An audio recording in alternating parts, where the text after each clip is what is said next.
Hola, buenas tardes a todos. Es un gusto que estemos nuevamente juntos, aunque sea por estos medios virtuales. Hoy iniciamos nuestra celebración de los 20 años y como tenemos un invitado especial, me permitiré hacer esta introducción breve en inglés. Dear all, today we are starting the celebration of our 20th anniversary, and also with an outstanding scientist, Professor Rob Jackson from Stanford University, who will give a lecture on a topic of current relevance, restoring the atmosphere.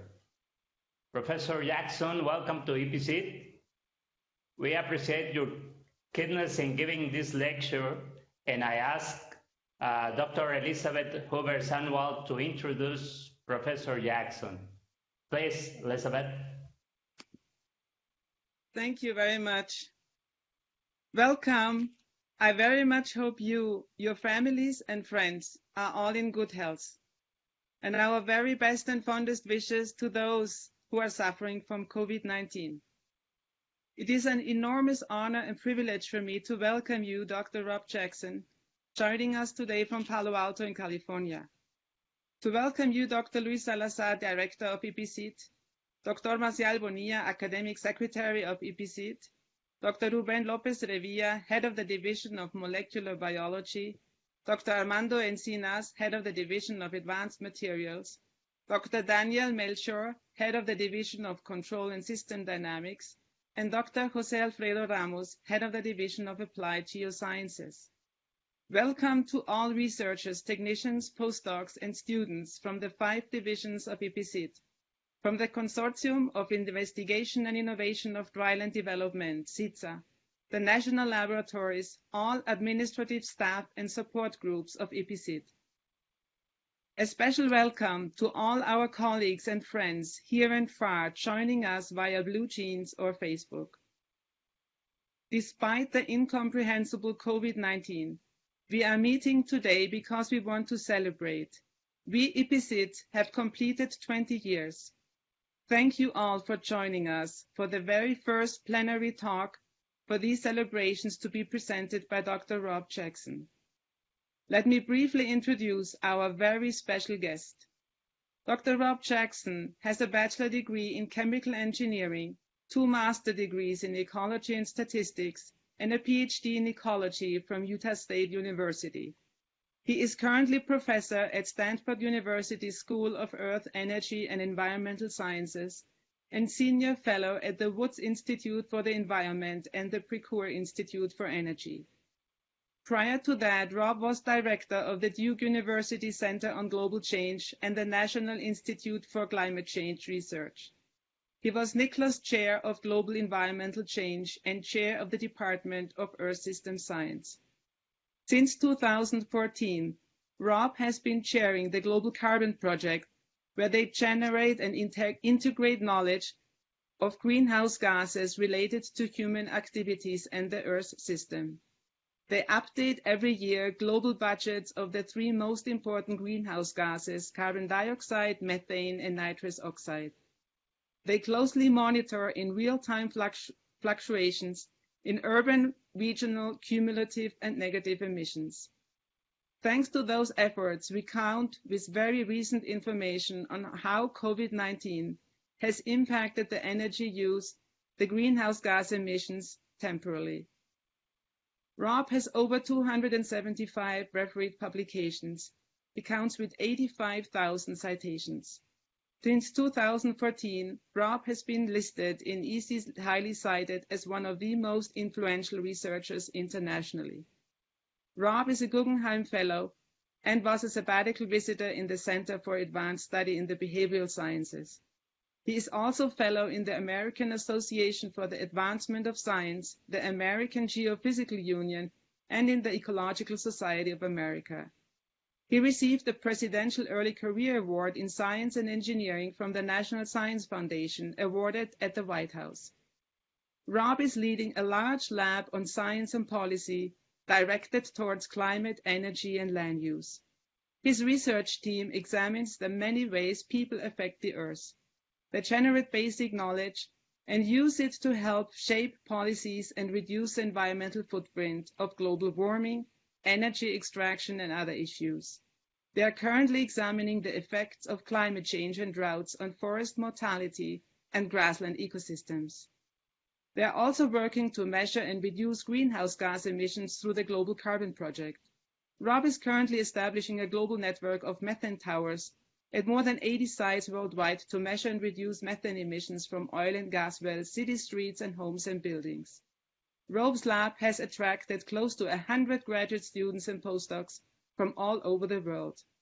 In his spare time, Rob is actively sharing his rapidly advancing knowledge in frontier global change science in highly prestigious and impacting popular scientific magazines, where he is alerting to the increasing threats and impacts human activities leave on climate, nature, and planet Earth as a whole, yet always with the pressing encouragement that if we act now, quote unquote, the Earth remains forever. This is the title of a trade book Rob has been writing on the environment. Rob's photographs have appeared in many media outlets, including the New York Times, Washington Post, Science, Nature, and National Geographic News. Rob has also published 2 books of children's poems and a large number of other poems equally published in prestigious magazines like the Southwest Review, Atlanta Review, et al. Rob is one of the most accomplished Earth system scientists and rare polymath in our contemporary times. We thank you for your innumerable but invaluable scientific contributions that have led to paradigm shifts, have transformed our thinking on the integrated and telecoupled nature of planet Earth, on energy use, energy production, and the eminent role each one of us plays in this Anthropocene. Rob, you are one of the most humble and deeply caring citizens on planet Earth. It is with great gratitude and profound respect that I will now turn over the virtual microphone to you, Rob, so I can listen together with the audience on why and how we need to shift gears as humanity, and on the scientific, technological, and policy whereabouts on restoring the atmosphere. To our listeners, please type your questions in the chat windows so we have them ready and translated for the question and answering session after Rob's talk. Rob, it is all yours now. Thank you. Can you hear me if I use the speaker phone? Is that all right? Okay. Buenas tardes. Lo siento, no hablo español. So I will speak in English. And thank you so much for the kind introduction, Elizabeth, and thank you all for attending. And congratulations on your successful first 20 years in the Institute. Let me share my screen, and I will start. And I look forward to hearing your thoughts and questions.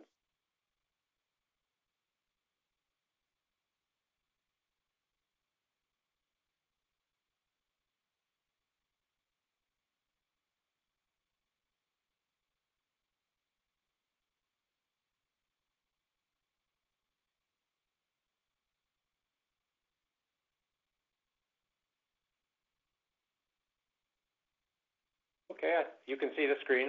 I take it. All right. Well, it's a great pleasure for me to be here. Thank you once again. And what I'd like to speak about today is the topic of restoring the atmosphere, and I'll kind of explain what I mean by that as I go along. And sorry I can't be there in person. These are unusual times that we're all facing. And as Elizabeth said, I hope that you and your families as listeners are safe. So these are pictures I've taken various places. The windmill is in Pennsylvania. The tree is in Sequoia National Park. That's, I believe, a ponderosa pine, not a sequoia. The figure on the right is an image of an oil and gas field that I took from a helicopter in Pennsylvania. So today we'll talk about different forms of energy and ecology, how I hope to help us reduce greenhouse gas emissions and ultimately to restore the atmosphere to pre-industrial levels. And I'll explain what I mean by that and why I feel important about it. First, I want to thank the many people in my lab group and colleagues, particularly in the Global Carbon Project, for their contributions to everything in this talk. Everything I discuss has been done with multiple people. I'll try and acknowledge people as I go along, but I will forget a few. I'm thanking people now.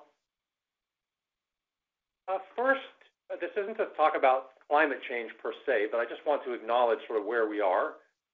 This is a report that I contributed to that came out a few months ago from the World Meteorological Organization.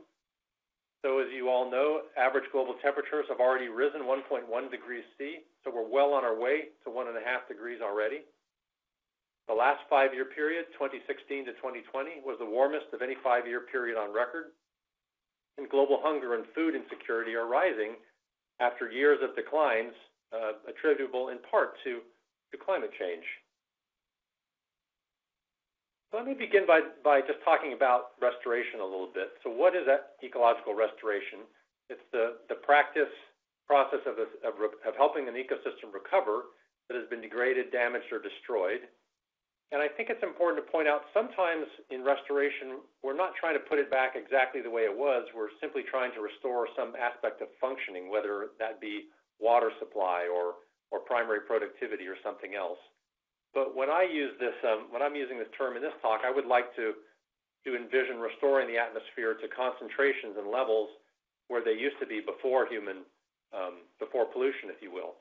I want to try and reset the clock in that sense. I'm acknowledging the new Restoration Ecology section in the Ecological Society of America, the professional society that Elizabeth has been very active in and has a number of leadership roles in.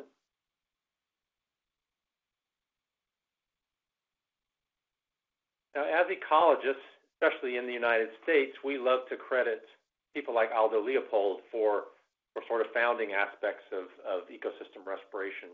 But what I want to acknowledge here is the importance of traditional ecological knowledge, that indigenous peoples understood restoration concepts long before ecology was a discipline. And I speak to you today from the historical traditional lands of the Muwekma Ohlone people, and I'm grateful for the ability to do that. So here's a quote from ecologist Robin Kimmerer. She talks about what restoration, really reciprocal restoration, means. She defines it as mutually reinforcing the restoration of land and culture. So it isn't just land or an ecosystem, but an ecosystem and human culture, so that the ecosystem services contribute to cultural revitalization, and renewal of culture promotes restoration of ecology and integrity. And I think the part of this that I really like in her article, this is a book chapter Robin wrote, is based on the indigenous stewardship principle that, quote, what we do to the land, we do to ourselves. The restoration of land and culture are inseparable. We can't do one without the other. Really like that concept as we think about restoring the atmosphere and other things. So restoration should be our goal for the atmosphere. I'm no longer satisfied with just trying to stabilize at a particular temperature, or 1.5 or 2 or 3 degrees C, as important as those are, but they're abstract numbers, and I think don't provide a narrative or a argument that motivates people. They're abstract terms. So resetting the atmosphere, restoring the atmosphere is what I hope to do and contribute to that in my lifetime. We published an article in Scientific American last year with my colleague Pep Canadell, and we used the Endangered Species Act as an example. In the United States, at least, the Endangered Species Act isn't responsible just for preserving rare species. It's mandated to make them recover, to help them recover. In other words, the act isn't over just because the species is safe. It needs to be safe and in a self-reproducing, healthy format. So that aspect of recovery, I think, applies to the atmosphere as well. And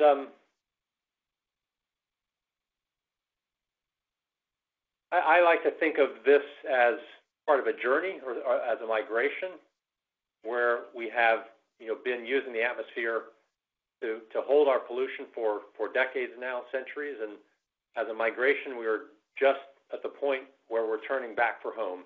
And as Elizabeth mentioned, I write a lot of poetry, and I've been thinking a lot about migration. These are a couple of poems I published in the last year: Assisted Migration, The Sun's Migration. There's another one here just called simply Migration. If you'll indulge me, I'll read it for you. It's not often that I read a poem in a scientific talk, but I will today, and thank you for listening. And then we'll go back to grass more traditional science. So it's called migration. And again, thinking about this concept of turning for home, where mountains and valleys undulate and the Great Basin drains to one salt lake, where shad scale and sagebrush shelter prey, you settled in a juniper, bark peeling like flesh stripped from the ground squirrel in your talons. Months wandered through days of plenty, each updraft a banking of wings. When nights lengthened and the Aquila ended at summer passage, you departed. I prepared for your flight, turning south in expectation. You passed overhead as I stood in light rain of the isthmus, waiting for the quetzals that never came. I swore off bird quests, gave my book to a boy who craved photos and English-Spanish names to make him a naturalist. He offered his skiff in return, one chance to catch a boat-billed heron's quack through mangroves. Skim past basking crocodiles, so close the slits of their pupils stood tall as trees opening into darkness. For a time, I refused to look skyward. As blew your forebears to the Galapagos. Their lores turned blue-gray like prickly pear trees they perched on, ears and talons yellow as petals in the equatorial sun. I followed with the winds. In austral spring, you landed in a sea of grass, waves coursing plains. You lingered, watched tufts of guanaco hair flick like tail feathers on ombu bark as the Pampero's first wind blew northwards. 3 months you waited, at peace with rias on the ground. In February, you turned north, retracing your path over the Andes' golden rivers to pass through the valley of the Oaxaca and regain the steppe, sagebrush leaves brimmed with melting snow. I followed in restlessness blanketing the earth.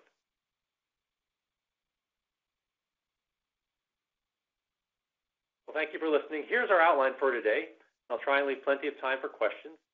The overriding concept is that restoring the atmosphere is our goal, and restoration can be applied to the atmosphere just as it can be applied to a forest or a wetland.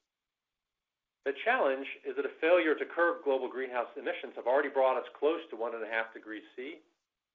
And today I want to focus on carbon dioxide and methane emission restoration.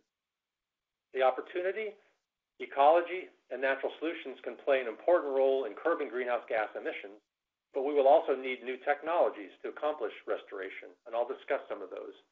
And the atmosphere restored is our goal overall.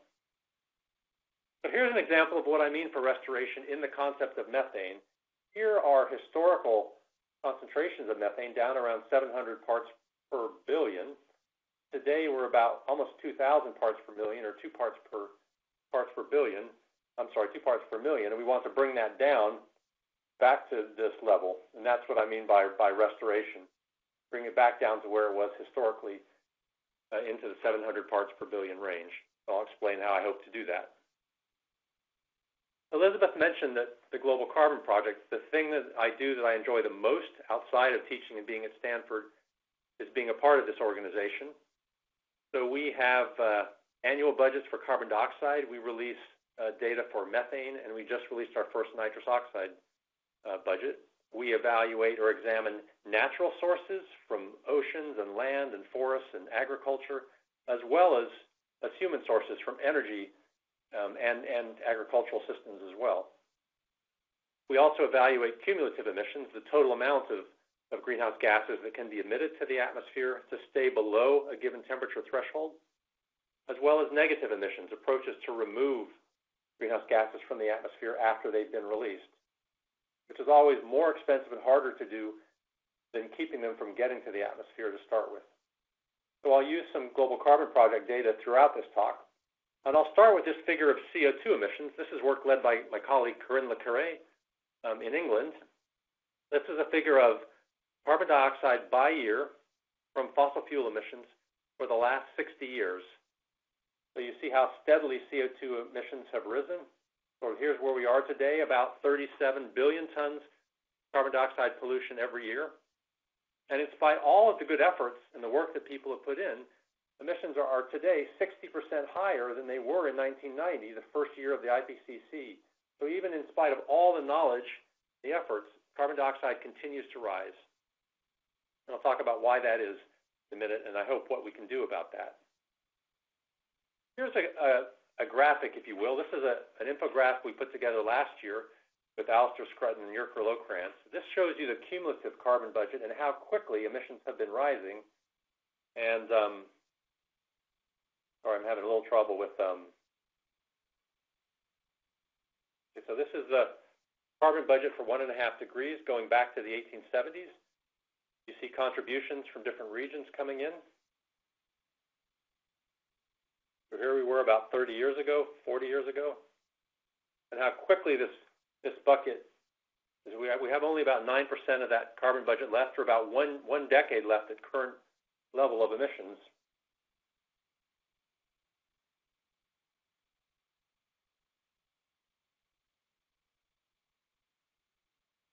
Okay, so how is it that carbon dioxide emissions are going up when renewables are rising so quickly? Renewables in green here in the bottom have been rising at 14% a year globally.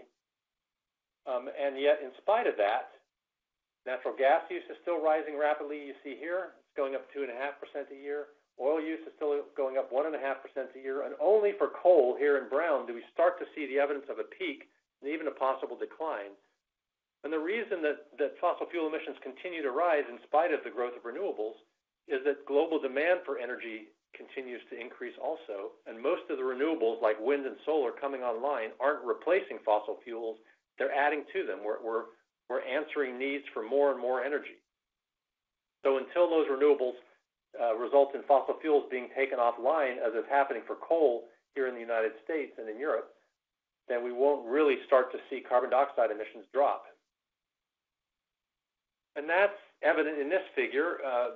This figure is for the electricity sector in the United States going back about 15 years. You see the decrease in coal here in black, the rapid increase in natural gas, and here in green is renewables like wind and solar that are also increasing.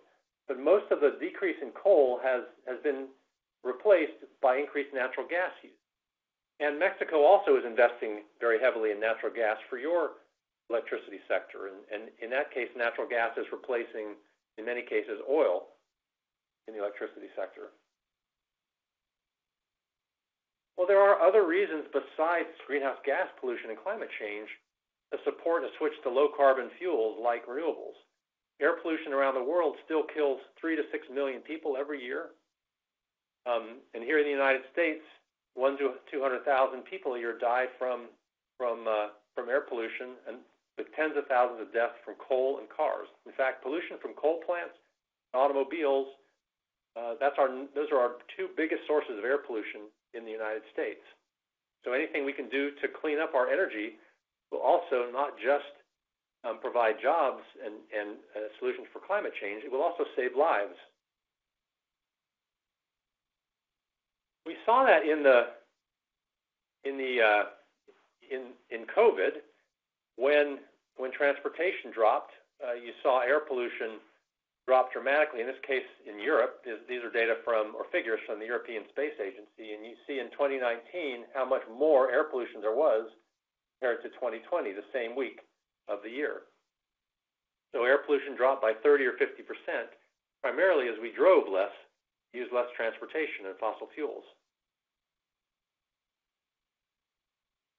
This is work that we've done to document the decrease in carbon dioxide emissions, again led by Corinne.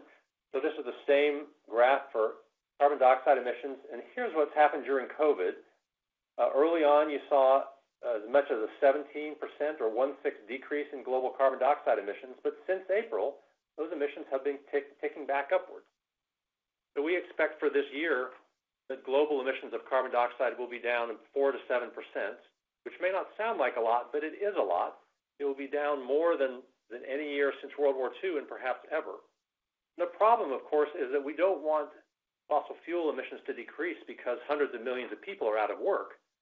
We want them to decrease in a more sustainable way because we have renewed our energy infrastructure.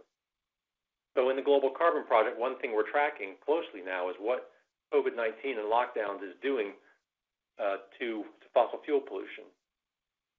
And here you can see this is what happened.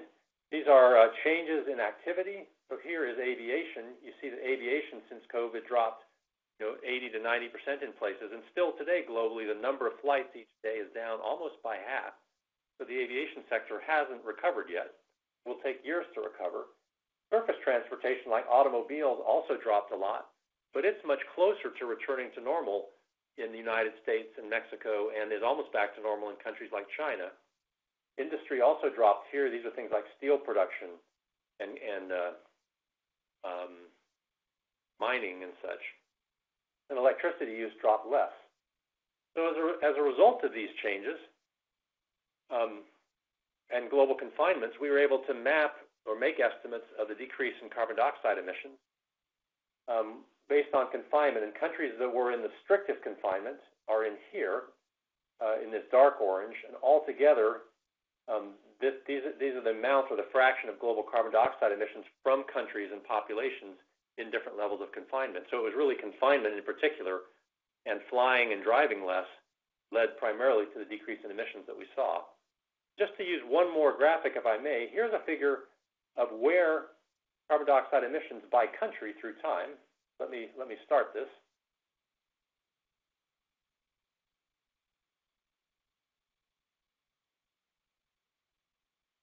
So where you see blue is where emissions dropped. You see they began in China, then in February, and then they started to switch as lockdowns moved to other countries in Europe, North America, South America. You see the effect of COVID. But by this time, China is getting close to being back to normal.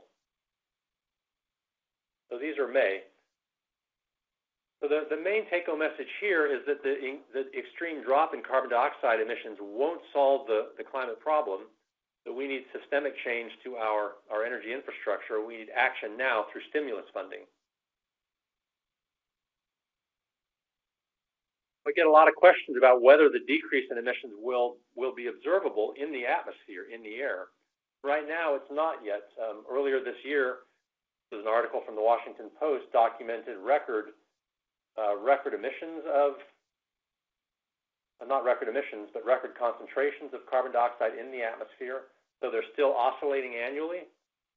But the question is, will this rise be a little bit slower this year? Probably not. And the reason is that even though fossil fuel emissions have dropped, natural sources also cause a lot of carbon dioxide to be emitted to the atmosphere. So we don't expect COVID-19 alone to be seen as a large drop, even temporarily, in the atmosphere. And of course, concentrations wouldn't drop because we're still adding, even this year, an extra 35 billion tons of carbon dioxide pollution to the air. So we're tracking these things closely. So if we look back a decade ago, when we had the Great Recession, countries did a much better job of applying stimulus funding to clean energy and green technologies. Here in the United States, we invested $50 billion in green stimulus funding that jump-started the solar industry and the wind industry. And we're still reaping the benefits of that stimulus funding today with record low wholesale prices for electricity. I mean, today, people and companies are choosing wind and solar not because of climate concerns alone, but because they're the cheapest forms of electricity. And so far right now, for stimulus funding around the world, very little of it has been invested in clean energy and green tech. We've spent close to $15 trillion around the world in stimulus funding, and almost none of that outside of Europe has gone to the green energy causes. So that's a bit of a lost opportunity. So let me switch now, if I may, and we're still talking about carbon and carbon dioxide, but let's talk about land, because land use plays a very important role in carbon solutions. These are data for deforestation around the world, also from our Global Carbon Project. This is back in 1960. So you see for a couple of decades, deforestation and net land use emissions dropped. And then since about 1980, they started to go up. And then this year, Amazon deforestation in Brazil increased almost half compared to 2019. Those are statistics based from INPA, the Brazilian space agency. So deforestation has increased in Brazil partly from governmental policies, and also when people are out of work, they go back to the land to try and make a living. So deforestation is still a concern, even though deforestation emissions are smaller than fossil fuel emissions. So it's important to understand where fossil fuel pollution goes and where it ends up. In a given year, about 35 billion tons goes to the atmosphere from fossil fuel pollution, about 1/6 goes from deforestation and land use, but only about half of that pollution stays in the air. The other half goes back into regrowing forests and from carbon dioxide stimulation in the air, and a lot of it is absorbed by the oceans just by physical processes. We're acidifying the oceans quickly because the oceans absorb this carbon dioxide pollution. So only about half the pollution stays in the atmosphere. Well, natural carbon solutions, land-based and ocean-based solutions, have an important role to play in restoring the atmosphere. But we have to maintain production of food and fiber. This was a paper that I was not involved in by Bronson Griscom and colleagues from a few years ago, documenting the importance of natural solutions. So here are historic carbon emissions and then business as usual emissions. The gray here is mitigation, and the green is what they estimate is possible through changes to forestry practices and land conservation and restoring our soils and using waste biomass to generate energy. So it's this sort of natural carbon solutions belt that's really important, because these, in many cases, are some of the cheapest forms of solutions that we have. So we need fossil fuel mitigation, absolutely, but we want to be able to use our lands as well. Something that we work on a lot is restoring carbon in soils. Storing soil carbon provides a lot of co-benefits in addition to carbon. Soils in agricultural systems and crops with more organic matter hold on to water and nutrients better. We have less erosion when we restore our soils. So anything we can do to put carbon back into the soils is very helpful for the atmosphere and for the health of the ecosystem and its productivity. So in natural carbon solutions, management can help protect, enhance, and restore ecosystems and carbon. So reducing emissions from deforestation and degradation is important. That's still 5 or 6 billion tons of carbon dioxide a year. Co-benefits for forests are important. Reduced erosion, preserving tropical forests can enhance biodiversity and reinforce water recycling and cooling. The bond challenge in place already attempts to bring 150 million hectares of deforested and degraded land into restoration by this year, and 350 million hectares by a decade from now. So the bond challenge is all about restoring forest ecosystems. And of course, each year we delay emissions from fossil fuels, we increase the amount of natural carbon solutions and other things we need to restore the atmosphere. So every year we delay, and the brown area increases, we have to remove more and more carbon or greenhouse gases from the atmosphere down here.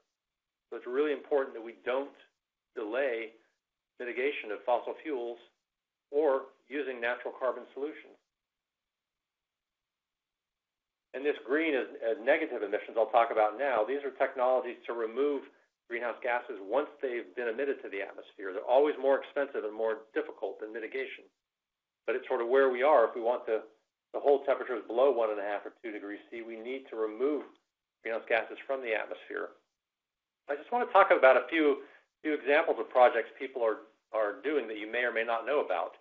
Here's a project in Iceland where scientists are using clean geothermal energy to generate energy and electricity. And then they're taking the carbon dioxide pollution from that activity, injecting it into water, producing fizzy water or seltzer, and then pumping that water underground where the carbon dioxide mineralizes permanently. So essentially, they're turning carbon dioxide from the air into minerals or rock underground where it will stay. They've already done this for millions of tons of carbon dioxide. So it's an important first step showing that these kinds of projects can work. And of course, we would need to implement these sorts of projects thousands of places around the world to be able to restore the atmosphere. Someone would have to pay for that. Biomass energy with carbon capture and storage is also underway. And we're doing this in a few cases here in the United States through, for instance, producing ethanol from crops, biofuels. If we can produce energy from biofuels, some of that carbon dioxide from fermentation can be captured and pumped underground to geologic reservoirs. This is already occurring in Decatur, Illinois, in the Midwestern United States. So some of that CO2 pollution can go underground, and the biofuel can be used to reduce fossil fuel emissions associated with our cars and transportation. So this biomass energy with carbon capture and storage is another approach that people are using to remove greenhouse gases from the atmosphere. Well, I want to pause just for a minute and switch today and talk a little bit about methane. I'm almost out of time. So again, the focus is on restoring the atmosphere. We've talked about carbon dioxide a lot. I want to focus now on natural gas, or methane. This notion of restoring the atmosphere will require us to reduce emissions, then use industrial processes to remove methane from the atmosphere and restore the concentrations back to pre-industrial levels, I hope. Just as background, again from Global Carbon Project work, this is led by Marielle Saunois in France. Global methane emissions are now dominated by human activities. We cause 60% of the methane that goes to the atmosphere each year. 2/3 of that comes from agriculture. 1/3 comes from fossil fuels.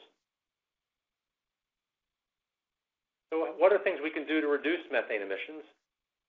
Well, we can obviously reduce emissions from leaks, fossil fuel infrastructure, but there's a lot we can do in agriculture as well. Cattle, ruminants, are the biggest source in agriculture from the gases that they emit from their stomachs. So eating less red meat matters. Wasting less food matters. Scientists are studying adding food supplements, such as algae or oils, to the diet of cattle in dairies. We can manage manures, concentrated feedlot operations too. For rice farming, we can methane is emitted because rice paddies are permanently flooded and in low oxygen environments. By drawing those water levels down somewhat, we can reduce methane emissions. So as a region, only Europe has systematically reduced its methane emissions since 2000. I want to credit them for doing this. They've tried to address methane all through their agricultural chain and in their industry too. So Elizabeth mentioned we have a range of tower sites for methane around the world. These are flux towers that investigators use, and we're coordinating this network now, about 100 sites that ranges from the tropics to the Arctic, all through temperate systems, of course, and we're tracking natural methane emissions to look for evidence of where, for instance, you might see increased methane emissions in the Arctic from permafrost thaw. Those are scientists doing the work on the left. I want to give them credit. And some of this work's important because one of the things we're worried about is the potential for accelerated or runaway methane release in the Arctic from methane clathrates in the shallow ocean, or when permafrost thaws, carbon that has been locked up over 1,000 years, if that permafrost thaws and starts to get wet and be decomposed by microbes, we could have a lot of methane released to the atmosphere, as scientists think happened about 50 million years ago. So this is another reason why we're monitoring methane emissions in the Arctic. But we don't see evidence for this happening yet, fortunately. That's good news. But it's something that we're worried about. So let me end just by providing some practical examples of things we're doing to reduce emissions in fossil fuel infrastructure. And we fly helicopters to film oil and gas wells. We drive cars that map natural gas leaks in our cities. So here, for instance, is a methane analyzer that we put in the back of a car, that you see here. Imagine driving cities to map where leaks are found. And this instrument on top is an anemometer that measures the wind direction and speed, so that when we find a leak, we know which side of the road it came from. We also put sensors on the top of skyscrapers, like here in Boston, and measure the quality of the gases building up in the air over cities. So let's look at the outcome of this kind of work. This is work with Nathan Phillips, my colleague in Boston. This is a map of the city of Boston in Massachusetts. And red are the roads that we drove. So imagine you're in that car, you're driving every street in that city like a lawnmower, back and forth, and the red are the road miles, and each of those yellow spikes is a natural gas leak from old pipelines that we mapped. Each of those is a source of greenhouse gas to the atmosphere. It's also a source of a potential explosion. So there are other reasons to clean up these leaks besides climate change. They make the system safer. So we mapped more than 3,000 leaks across 800 road miles, about 4 leaks per mile. The number one predictor of leaks was old cast iron piping. And the good thing about using data like this is that we can use data to help change the system. when the day that this work was published, the mayor of Boston commented on it, the congressman from Massachusetts commented on it, and then next year Massachusetts passed a law to increase the speed at which they were repairing and replacing pipelines all across the state of Massachusetts. So using data like this was really able to shine a light on how bad the system was and help get the problem fixed. Those pipelines are still today being replaced because of this new law. So it's a good outcome from using these kinds of data. So there's just a little bit of background. The mayor commented on it. Congressman Markey wrote a letter to the federal agency, and the state passed this accelerated pipeline safety bill. Sometimes there's a good outcome from work can be a new law or a policy change comes from it. We also want to acknowledge that there are places where people are doing things well. We also mapped cities where the companies and the utilities had gotten together to repair their pipelines over many decades. So we mapped a city like Cincinnati where you see far fewer leaks than in New York City, in Manhattan, or in Boston, or in Washington, D.C. So we had about 90% fewer leaks in cities like Cincinnati where the pipelines had been replaced. So these programs really do work. They make the system safer, and they save consumers money, too, because we as ratepayers pay for the natural gas that leaks from our pipelines in cities.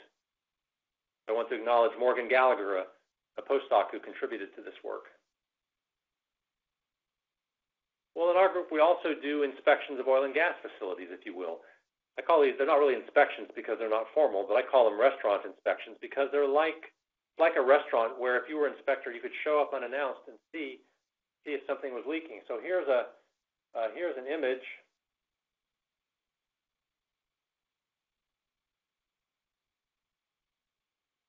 So we're in a helicopter now.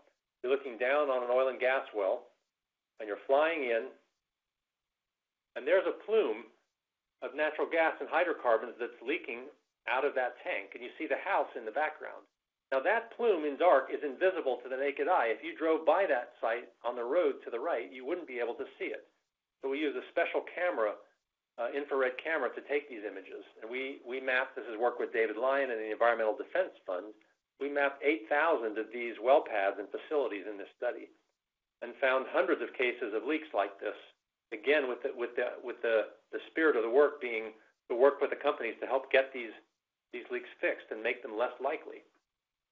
So this is another way where we can use data to shine a light on problems and reduce emissions to the atmosphere. Here's a new study from last year. This was not work from our group. This was work led by Riley Duran in NASA. They have a system that you can put on a plane and fly, many kilometers above the ground, and this detector on the plane finds these single plumes like this, identifies point sources from landfills and waste treatment facilities, oil and gas wells, dairies. So each of these points here is a plume that they found from the sky, and these are what those plumes are and where they come from. So I'm really excited about aircraft, and even more excited about new satellites that are already in the air and that are being launched that will allow us to sort of look in everywhere very quickly. So you'll be able to look all across the United States and Mexico to see where leaks might be, and Russia and Nigeria. This technology is changing very rapidly, and I'm excited about it. Just one last example, and I'll come to a close. But we also do work with emissions from homes and abandoned oil and gas wells. On the left, the well in Pennsylvania, we have millions of oil and gas wells that are no longer functional in the United States. We work to try and understand how much emissions from those abandoned wells are. So we put chambers over them and measure emissions through time. We have a current project measuring appliances. This is a water heater on the side of a house here. And we measure stoves and furnaces, and we're finding much higher emissions in homes of methane from natural gas than the Environmental Protection Agency suggests. And another reason for doing this work is with stoves, that the act of combustion releases NOx, nitrous oxide pollution, into the air, and we're documenting that to make the air quality in homes safer and better too. That's work by Eric Labelle, a PhD student, and Simone Spicer, an undergraduate.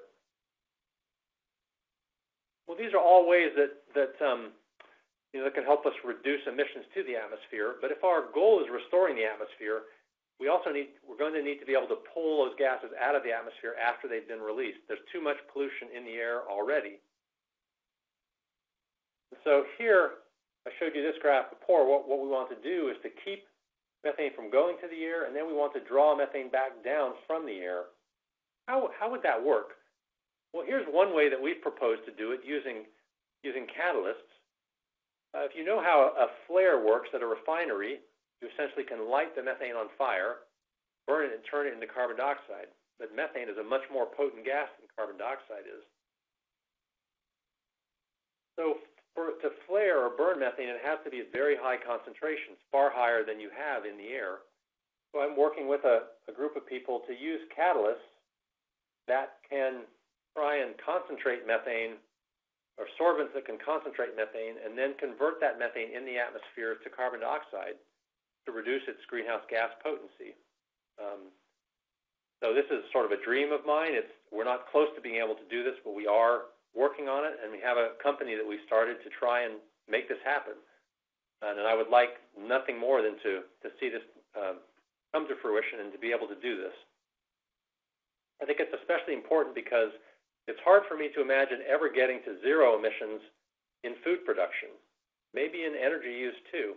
But we're going to need something to draw methane and ultimately carbon dioxide out of the atmosphere once it's been released, if we're going to stabilize the Earth's temperature at a safe level.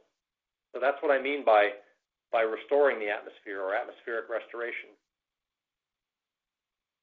Well, I guess I want to stop there, and I first want to thank you for listening. I know, there are many students in the audience, and I want to acknowledge that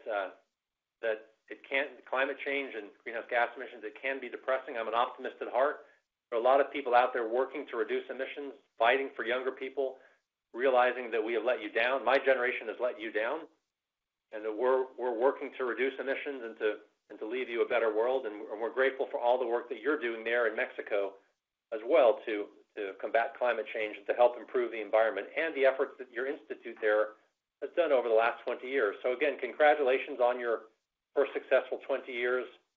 Thank you so much for listening, and I hope my English wasn't too fast.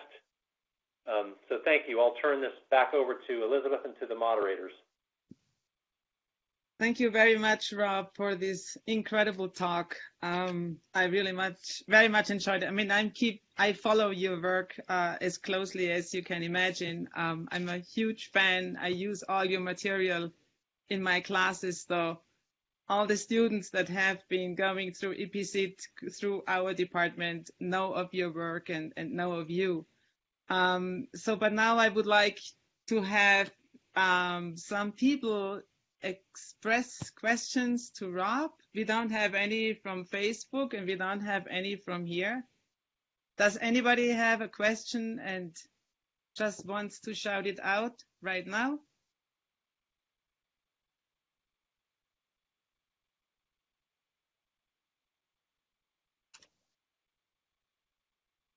So Braulio has one. So there's many thanks, Rob, for sharing your poem and all the knowledge. I learned a lot. Braulio has one. Can I speak? Yeah, go ahead, Braulio. Hi, good morning. Thank you very much, Rob. Well, these kind of talks leave a deep impression on me, because it's something that we don't.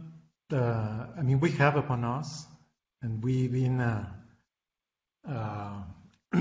trying to understand how the many technological solutions that have been proposed can help to reduce this huge problem. But the part that interested me the most was the first part of the lecture, when you talked about building some sort of alliance with culture, with previous knowledge that is being around for centuries.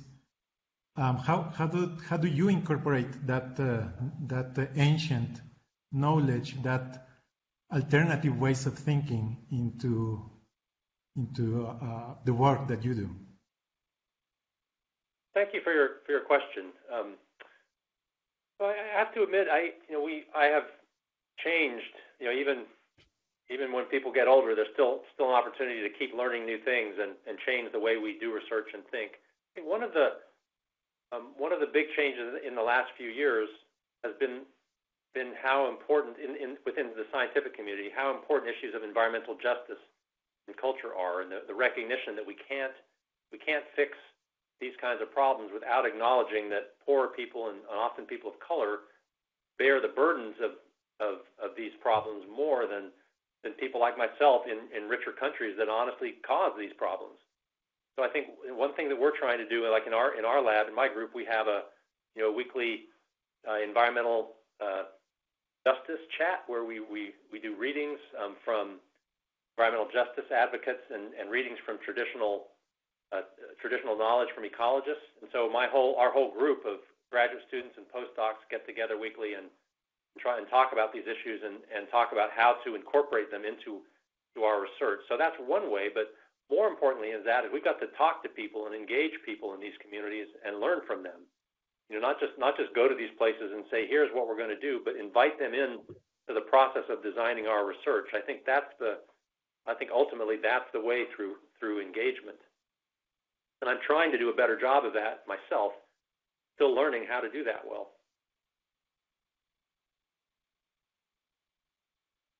Thank you. Tulio, go ahead.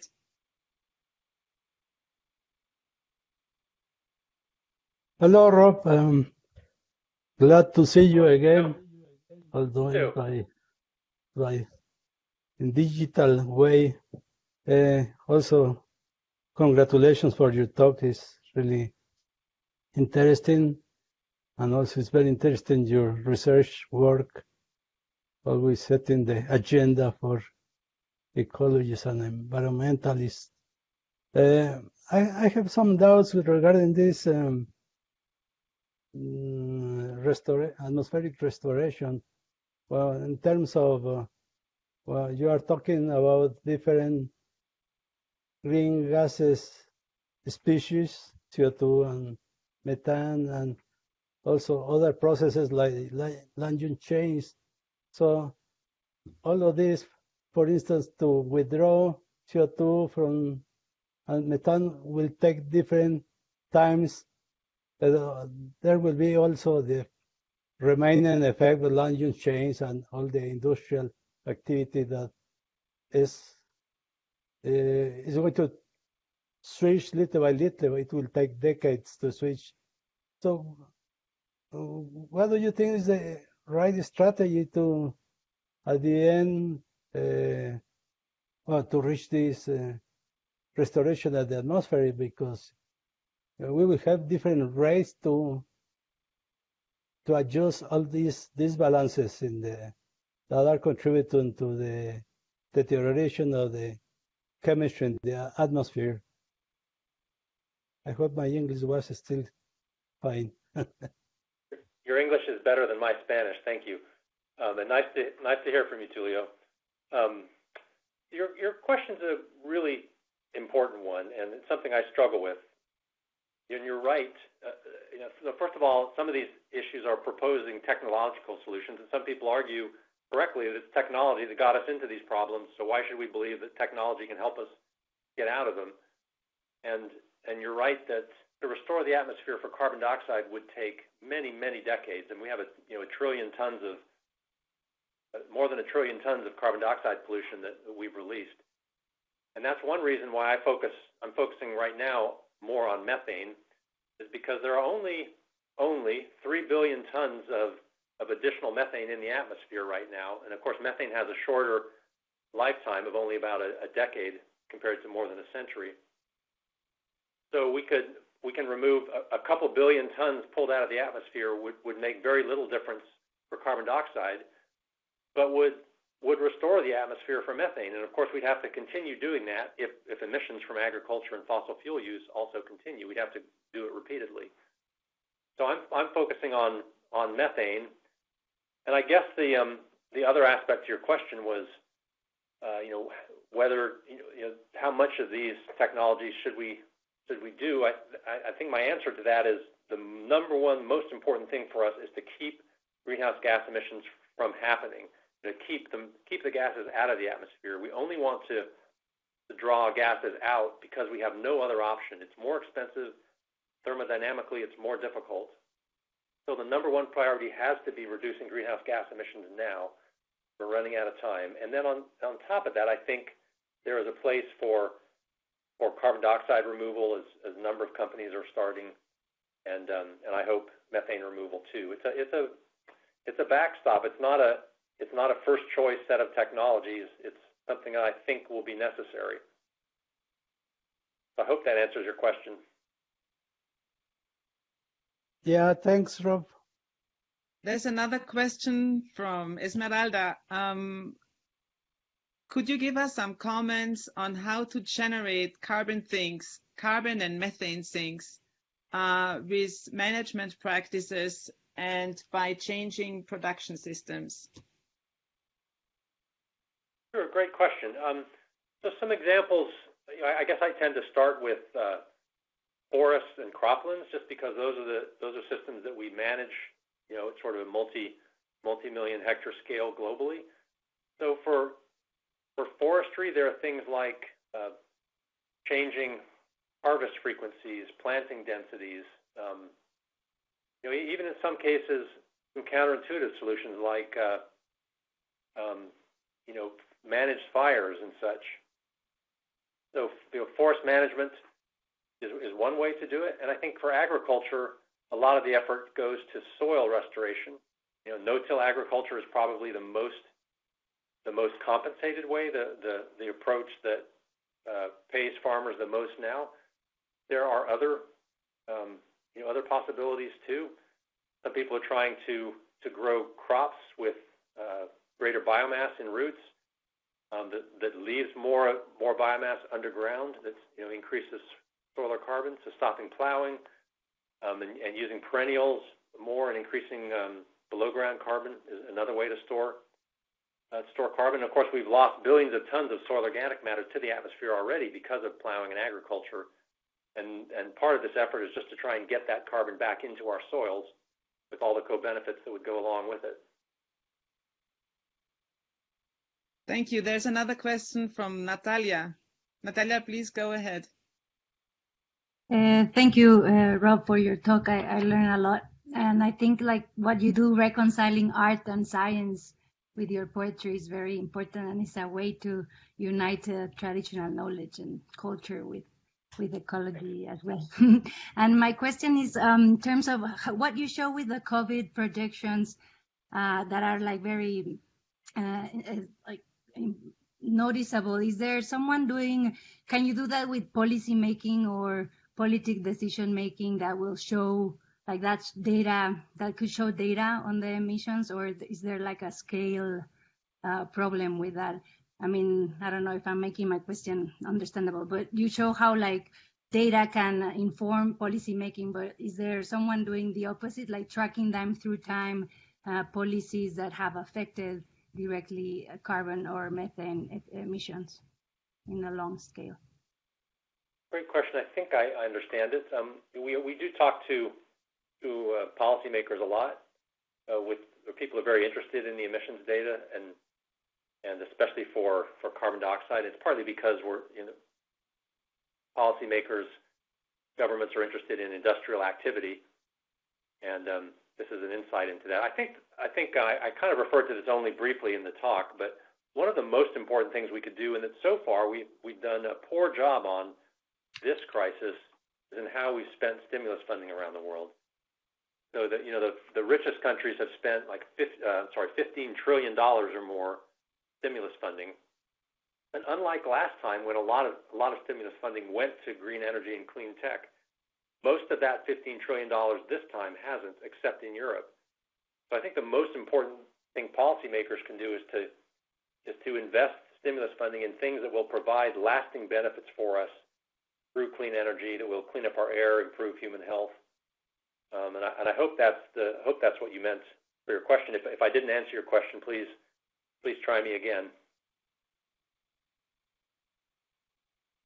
Yes, no, that was about it. Yeah, and it was if you could track, like, if there's a decision making that happened, like a law that changed, and that if that would show in the data. My question was, or if it would take like time to show, or if it's even. I mean, that was also my question. Like, if there was if you could track in time different laws that have affected emission. But yeah, I mean, the industry and money is one of the ways it's being made. Yeah, we do indeed track laws and policies and try and engage. You know, in some cases we've been fortunate to be able to have our data go directly to, to be used in setting up new policies or new laws. I think other people are, lots of NGOs, non-governmental organizations are contributing to this effort. Other scientists too. So it's something that many people work on. I think Natalia was asking whether you see this somehow reflected in the emission, that laws or new policies that once they are implemented, can potentially see a decline or a peak, or depending on what the policy or legislation is all about. I see. So we don't know yet whether, because of COVID, for instance, we'll see permanent changes in emissions. If you look at a country like China, China's emissions are essentially back to normal. Now, they went into lockdown first and they've come out of it. And so emissions have dropped in a number of countries. And in the past, one thing we've done in the past is to look at what previous crises have done for emissions. And in 2009, for example, global emissions dropped only about 1.5%. But in 2010, they jumped back up 5%. So they were just where they would have been as if that decrease had never happened. So generally, crises don't lead to permanent changes in our emissions because we're not replacing dirty energy with clean energy in that short time frame.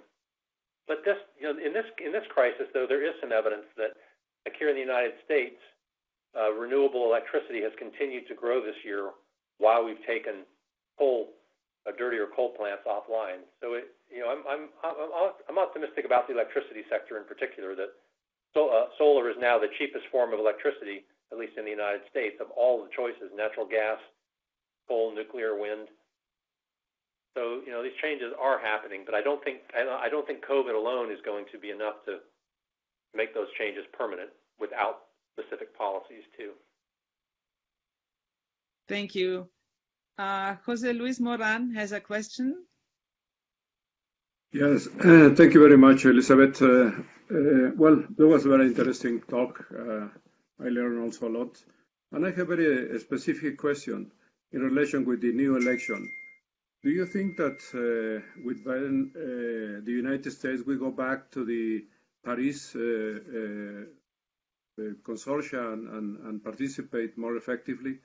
I think that obviously our problem of pollution concerns the whole world, and participation in consortia or in unions of countries that sign these kind of agreements is very important. And the participation of the United States, I think it's for us very important. What is your opinion on that?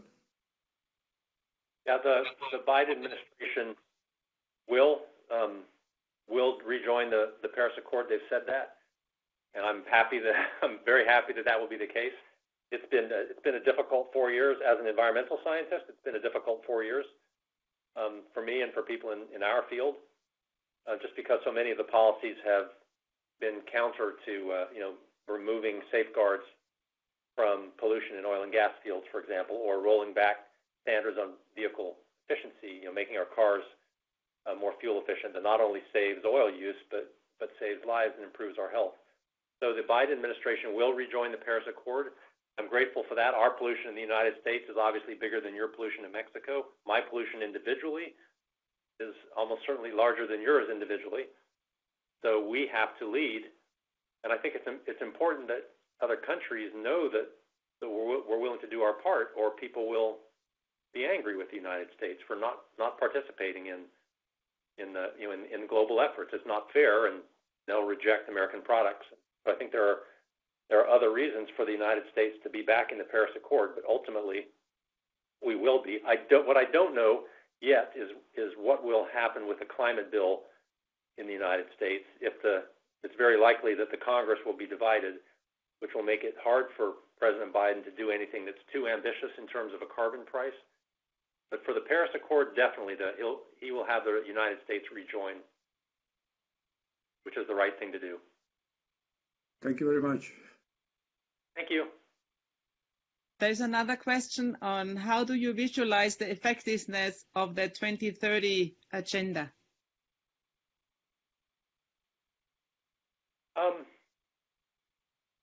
Well, maybe I need which 2030 agenda? The sustainability. I assume the question is not complete, but I assume that it's the sustainability of development agenda. Yeah, the Sustainable Development Goals. I mean, we're sort of right now we're sort of in the stock taking process in the Paris Accord and taking stock of how progress in the Sustainable Development Goals are going. I think the 2030 check on the Sustainable Development Goals is really important, because then we can keep track not just of clean energy, but also water and other things that are important to the environment and to people. So I think that 2030 check on the development goals is really important. And ultimately, if we do the right thing on climate, it will have benefits for agriculture, human health, water, and other things too. So I don't know. That's not a very specific answer to your question, but. Okay, then there was another comment and request that people are very interested in your poetry, and how can they see or read or have access to that poetry and your book? And if you're writing new book? Yeah, so I have some poetry on our lab webpage. It's just let me write something in the chat.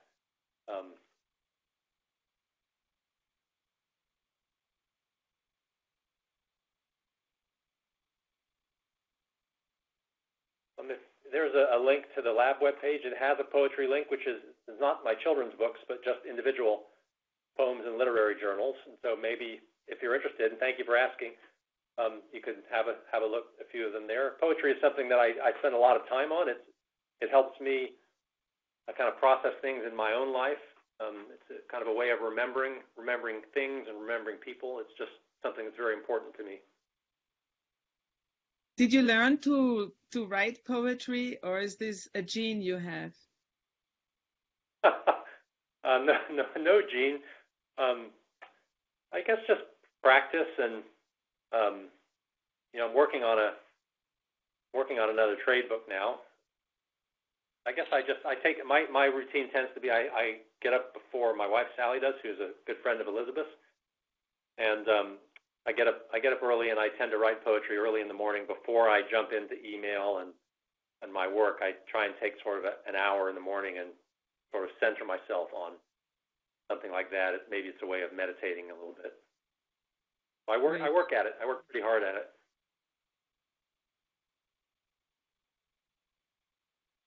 There's another question. Whose research would you recommend us to follow or read about atmosphere restoration? Are you the leader in that aspect, or is there someone else? Well, there are always other people to read, and of course the field of carbon dioxide removal is much farther along than for methane. I guess I like people like Klaus Lackner, who's now at I think at Arizona or Arizona State, has done a lot of good work in this area. There is a foundation for climate restoration that you can look at some of their materials. Mm-hmm. Other scientists have worked very much on the technological side, like David Keith, now at Harvard, done a lot in this field. There hasn't been much written though about the concept of atmospheric restoration. A little bit on climate restoration, but for me that's a bit different. It's harder to reset the climate than it is to reset the atmosphere in terms of concentrations of greenhouse gases. So those are those are a few scientists to look at. And my phone is beeping. I'm wondering whether I may lose my phone battery here, so I'll have to call in on my cell phone. But in case I drop off, thank you, everyone. Okay, we also don't have further questions. I do thank you very, very much, Rob, and we hope wholeheartedly that you once can come and visit us at IPICYT. You really need to get to know our departments, our infrastructure, and I'm sure there are many, many people here that would be loving to start collaborating also with you or sharing insights, because many people also in our department are working on bioenergy production, etc., etc. It's just the setup is so complicated that it's very difficult to have a really fluid dialogue with this through the internet. So we don't want to. I would love to come in a post-COVID world. I promise I will come, and I would love to see Elizabeth. I follow Elizabeth's work too. We've worked with for many years and worked with the Ecological Society together, and I would love to learn more about the work that's being done down there. So I would very much enjoy that. Thank you. Well, thank you, Rob. So with that, we would like to express or show you or hand you over virtually a diploma, thanking you for your presentation. Oh, thank you so much. Yeah, so the Instituto Potosino de Investigación Científica y Tecnológica is handing over to you this acknowledgement of your talk and for joining us in the celebration of 20 years of IPICYT. And with that, we want to end this session, and we will send this to you. You will get the original of this acknowledgement. Thank you so much, Rob, for time. And there are some things coming now, are there not? Out some other. Well, right now, yeah, if you have time, but you really don't have to be present. We thought we would be too much of your time because this is all going to be in Spanish. I'll stay and listen for a bit. Okay. So thank you very much, and I hand it over to Maestro Daniel.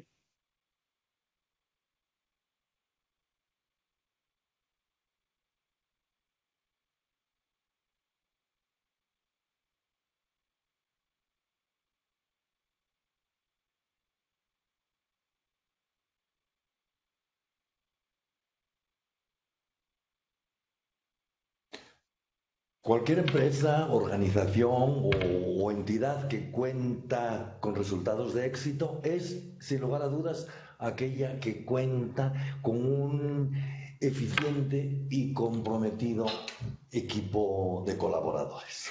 Aquí en el IPICYT contamos con una fuerza laboral excepcional, tanto en el ámbito académico, en el ámbito de investigación, en el ámbito administrativo. Y hoy, dentro del marco de actividades del 20 aniversario que estamos celebrando, se reconoce a aquellos colaboradores que cumplen 5 años como servidores públicos en el IPICYT. Nuestro director general, que estuvo al inicio de este programa, de esta conferencia, el doctor Salazar, se encuentra en este momento acompañando al señor gobernador en la entrega de los tradicionales premios 20 de noviembre, premios estatales. Más en su representación, el doctor Marcial Bonilla Marín, secretario académico del IPICYT, hará entrega de los reconocimientos de 5 años de servicio en el IPICYT. Adelante, doctor Bonilla. Gracias, Daniel. Pues empezaremos con el orden que nos han dado aquí de reconocimientos. En primer lugar, tenemos a nuestra maestra de inglés, la maestra Lucía Aldana Navarro, que cumple 5 años de estar dando clases a nuestros estudiantes del posgrado. Entonces, le hacemos entrega virtual de este diploma. Tenemos también al doctor Sergio Díaz, que aunque lo conocemos de más de 5 años, hoy cumple los 5 años de estar de tiempo completo y ya con plaza con nosotros. Felicidades, Sergio, aquí está tu reconocimiento. Y muy importante para nosotros, nuestro jefe del Departamento de Materiales Avanzados, el doctor Armando Encinas, también cumple ya 5 años de estar con nosotros y le damos este diploma. Tenemos también a Aaron James Martin, que cumple 5 años de estar con nosotros en el IPICYT y haciendo una labor muy importante en la división de geociencias aplicadas. Felicidades y aquí está su diploma. Otro investigador de la misma división de geociencias aplicadas, que ahora es coordinador académico y que ha hecho un papel sumamente importante en el posgrado, es el doctor Sanjit Kumar, a quien también le reconocemos sus 5 años de trabajo muy efectivo con nosotros. De nuestro departamento de mantenimiento, también reconocemos a nuestro compañero Tiburcio Rocha García, que cumple también 5 años de estar tratando con todo lo que tiene que ver con nuestra infraestructura. Felicidades, Tiburcio. Tenemos al doctor César Nieto Delgado de la División de Ciencias Ambientales. A él lo tuvimos como estudiante y ahora como investigador, es el único egresado de nuestro posgrado y que fue recientemente promovido a nivel 2. Felicidades por todas esas cosas, César, y recibe tu diploma. Reconocemos también a nada menos que al asistente de Secretaría Académica, Lorena Alonso, que nos debe estar escuchando. Cumple ya 5 años de estarnos apoyando y lo ha hecho muy bien a través inclusive de esta pandemia, ayudando a todo mundo que lo requiere. Felicidades, Lorena, por esto. De la División de Biología Molecular, también Víctor Emanuel Valderas cumple 5 años de estarnos apoyando como técnico académico. Felicidades, Víctor Emanuel. Y reconocemos a Noemí Arámbula, que nos apoya también desde el Departamento de Servicios Generales. Felicidades por estos 5 años que ya cumples. Del Centro Nacional de Supercómputo tenemos a Jorge Alejandro Cerda, que también cumple 5 años. Lo felicitamos por su labor. Del área de presupuesto de la DAF, de la Dirección Adjunta de Administración y Finanzas, le damos este reconocimiento a Miguel Ángel Lobo, que también cumple 5 años. A la doctora Fátima Pérez, de la División de Ciencias Ambientales, ya cumple también 5 años de haberse incorporado y la felicitamos por ello. Francisco Eliú Bautista, de CITSA, el Consorcio de Innovación, Investigación y Desarrollo de Zonas Áridas, y cumple ya 5 años también de estar con nosotros y trabajando también muy bien por ese nuevo consorcio que se está impulsando desde el IPICYT. También felicitamos a Dafne Edith González, también de CITSA, que cumple 5 años de estar con nosotros. Ella, como Fátima también y como Eliú, son catedráticos que están siendo comisionados al instituto. Felicidades. También catedrático y de CITSA, Jesús Israel Morales Jiménez, cumple sus 5 años y lo felicitamos por ello. Otra catedrática más, Aletia Muñiz, cumple 5 años. Ella también está adscrita a CITSA, comisionada por el CONACYT. Y también de CITSA, Guillermo Pastor, catedrático también comisionado por CONACYT, cumple sus 5 años, lo felicitamos. Felicitamos también a Raimundo Antonio González, quien ha cumplido ya 5 años y ha sido técnico por proyecto durante todo este tiempo. Felicidades. Y finalmente tenemos a Carla Lili Velasco, que cumple 5 años de estarnos apoyando desde la Dirección de Vinculación y donde todo mundo que recurre a ella encuentra su apoyo. Felicidades a todos ellos y nos da mucho gusto que estén con nosotros y les deseamos que los veamos aquí en la ceremonia de 10, 15, 20, 25, etcétera, años. Felicidades.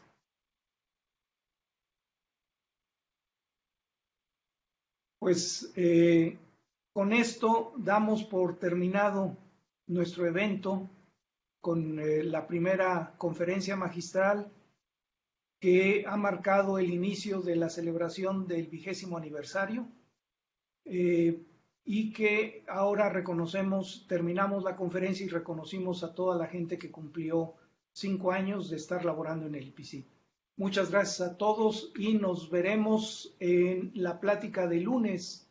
Se les invita cordialmente a la plática que el lunes impartirá la doctora Xioli Pérez, que ha sido invitada por la División de Geociencias Ambientales también para darnos una conferencia plenaria sobre su área que tiene que ver con la sismología. Cambiamos de canal, cambiamos de página a otro tema y los esperamos a todos. Seguramente va a ser también muy interesante esta plática.